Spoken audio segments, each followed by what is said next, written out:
Hello and welcome back to my channel and welcome to this week's Inspired by Online Scrapbooking classes.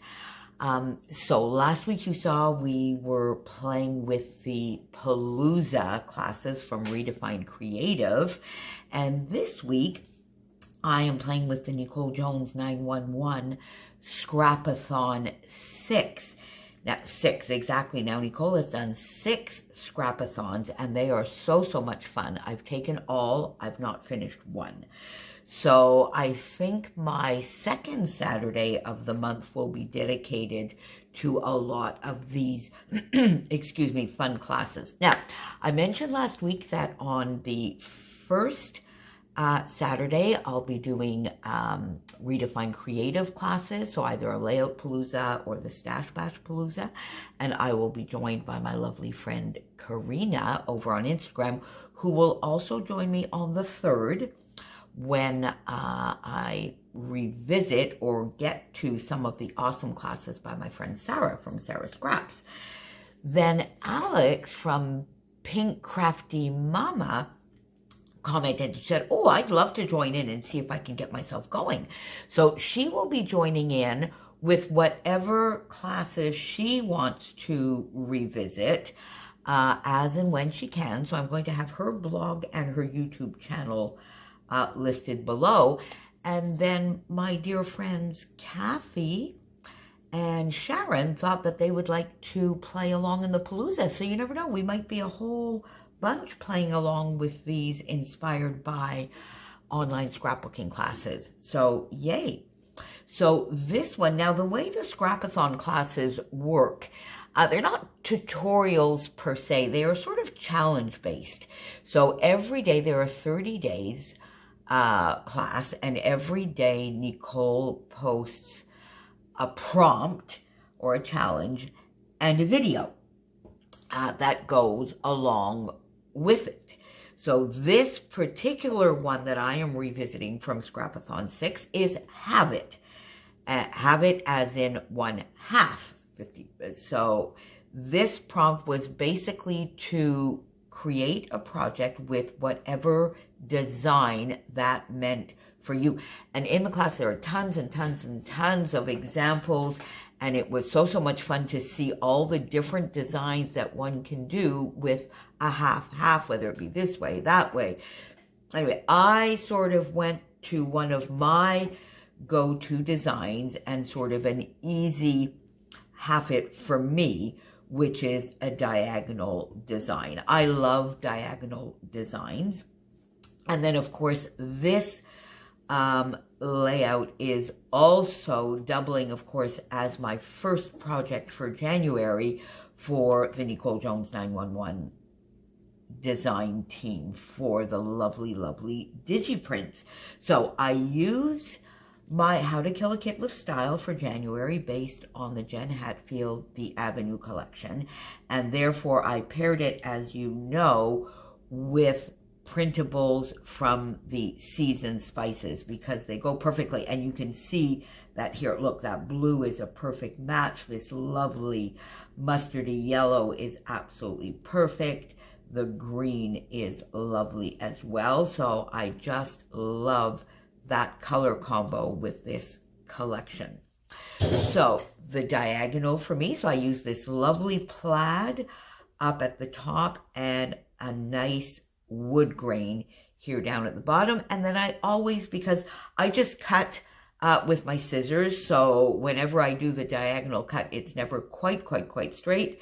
So I always love to go in and get a piece of the pattern paper and just put a nice strip down that join where the two pattern papers join. And then, of course, yes, I do cut the extra bit of paper here. And I have not covered my back here with washi. I will do that, I promise. I promise, Sandy.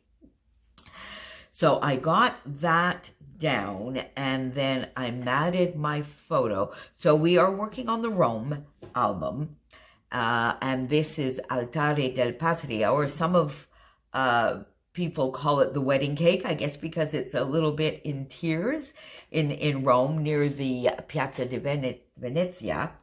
And it's actually the home of the unknown soldier. And there is a flame that burns close to that tomb all the time. So I mounted my photo. I just backed it here a little bit on just one mat, nice green, the same pattern paper as I have here for the joint, mounted it up on foam.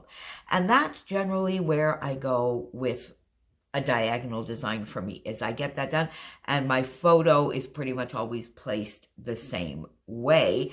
And then I like to do the embellishment a little bit on a diagonal as well to reinforce that diagonal, and therefore two clusters around the opposite corners of the photos. And I love that. I love how it frames it in. I love how it gives a little nook and cranny, as you know I like to do for the title. And it just sort of brings all the focus right to the layout. So I went in, and you can see here that I played with both the viewfinders in the 1.5 and the 1 inch. So these two are flat to the page, and then I just popped this one up, the 1 inch one here in the blue, up on foam to give a little added interest, and added an arrow here pointing to discover. And then one of those lovely little journaling labels that I got just this month. Now, I haven't done my journaling, but basically I'm just going to say exactly what I told you. And also that for some reason, I mean, there's a lovely tour of this, and for some reason I didn't take it, and I don't really know why.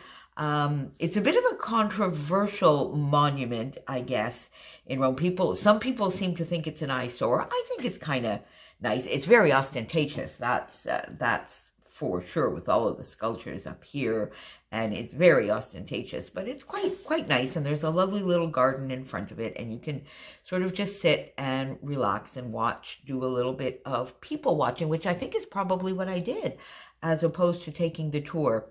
The lineups might have been a little bit too long, and of course in August it is very, very hot in Rome. So I'll be doing a little bit of journaling here. Then up in this cluster here, I went in and I got some of the tabs, of course, another viewfinder in the blue in the 1.5, explore, and one of the little cameras. So I got that down, and then I thought, you know, as a nod to my lovely friend Helen again, I thought I wanted a little something up in this corner. So I got this die cut out from the Avenue collection, Go Seek Explore, Wander, and I put that there, and then I just put another one of the tabs, as I like to do, tuck them in a little bit askew, and I really, really loved that. But then I found that it was a little unbalanced down here, and then it sort of was a little bit top heavy. So I went down and added another, so to fill my corners and sides, added another little cluster here, which is just another, the leftover little piece here, because I cut this in two from behind the photo in a 3/4 inch, and I did a little banner, tucked another viewfinder behind it. So I'm working in each of the clusters in the 3 colors, the lovely mossy green, the blue, and the mustardy yellow. And I popped the camera here up on foam and put a little enamel dot. And then I was looking for a few little finishing touches. I went with copper because I found it, you see here in this area where this lovely golden yellow overlaps the blue, it takes on almost a coppery tint. So I went into my Happy Life and got the copper foiled small letters for my title. And then I wanted to add a little something else. So I went in to my stash, and you're going to see this is one of my finds this week.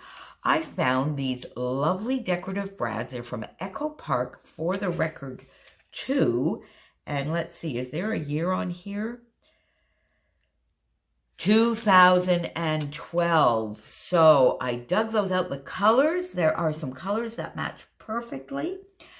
And in December, Karen had given us a product focus of brads, and I didn't use any at all. So I'm catching up a little bit here, Karen. So I got 5 of these lovely brads on here, and I'm quite happy about that. And I'm determined. These are staying on my desk, and I'm going to finish them, hopefully, by next week. So I popped one here, here, and here, and another one there and there. Oh, actually 6 because I got this little 5 cents. And then just went in with a few enamel dots, shapes in there to finish everything up in the same colors. And there you have it. So there is my first project for the NICOLEJONES911 design team for January. Although you've seen me use the lovely printables in pretty much every layout I've done so far this month. This is also one of the lovely prompts done for the Scrap-A-Thon 6 online class. And I will see you back here next week where we will be playing along with one of Sarah Scrap's fun classes. At least Karina and I will be doing that, and we'll see what everybody else wants to play along with. So thank you so much for being here. And tell me, do you take a lot of lovely online classes? And if you do you sort of just use them as a library of resources? Do you do them religiously? Have you completed all the classes? Are you somewhere in between? Or are you a little bit more like me and a bit of a class collector? Because I love to support my friends. I love to have the inspiration, but I need to really motivate myself to get them done because they're so much fun. Leave me a comment down below, and I will see you again back here very soon. Have a wonderful scrappy day, my friends. Bye for now.